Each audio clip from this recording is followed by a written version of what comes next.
Hello all, welcome back to Fanate. Review of The Odyssey, directed by Christopher Nolan. Movie మాకు నచ్చింది. ఇది డెఫినెట్గా biggest స్క్రీన్లో ఒక్కసారైనా ఎక్స్పీరియన్స్ చేయాలి విత్ బెస్ట్ ఆడియో.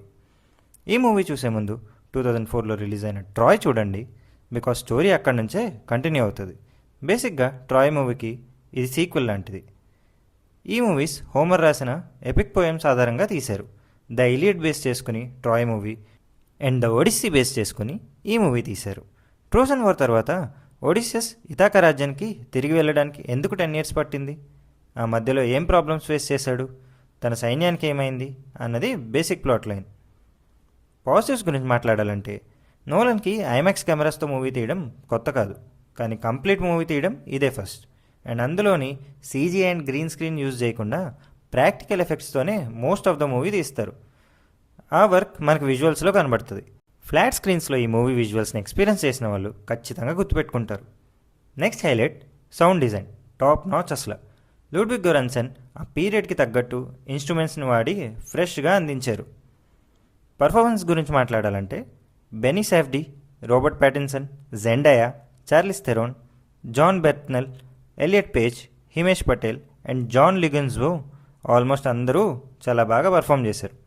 కానీ మాకు స్టాండ్అవుట్స్ మాత్రం మ్యాట్ డామన్ తన క్యారెక్టర్లో ఉన్న గ్రోత్ అండ్ జర్నీని చాలా బాగా చూపించాడు. టామ్ హాలండ్ తన క్యారెక్టర్లో ఉన్న మెచ్యూరిటీని చాలా బాగా చూపించాడు. యానా హ్యాత్వే తన క్యారెక్టర్లో ఉన్న వెయిట్ చూపించడంలో ఎక్స్ట్రాడినరీగా పర్ఫామ్ చేసింది. అండ్ మిగతా డిపార్ట్మెంట్స్ గురించి మాట్లాడాలంటే కాస్ట్యూమ్స్, సినిమాటోగ్రఫీ, ఎడిటింగ్, రికార్డింగ్ అన్నీ చాలా బాగుంటాయి. And most importantly direction by Christopher Nolan చెప్పక్కర్లేదు. నెగిటివ్స్ గురించి వస్తే మూవీ ఫస్ట్ 40 minutes స్లో పేసింగ్తో ఉంటుంది, బట్ స్టోరీ అండ్ డ్రామా మీకు ఎక్కడా బోర్ కొట్టనివ్వదు. యాక్షన్ కొరియోగ్రఫీ రియలిస్టిక్గా పెట్టినా ఇంకా చాలా ప్లేసెస్లో దాని ఆప్టిమమ్ యూటిలైజేషన్ చేయలేదనిపిస్తుంది.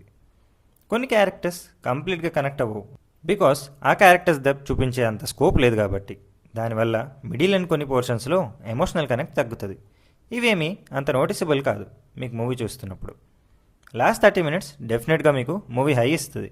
మిడిల్లో కొన్ని హారర్ వైబ్స్ కూడా బాగా డిజైన్ చేశారు.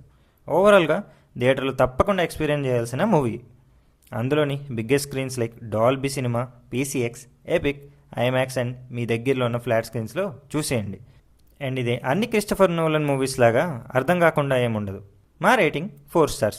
మీకు ఈ వీడియో నచ్చితే లైక్, షేర్ అండ్ సబ్స్క్రైబ్ చేయండి. మూవీ మీరు చూస్తే మీకు ఎలా అనిపించిందో కమెంట్స్లో చెప్పండి. Thanks for watching. See you in the next video.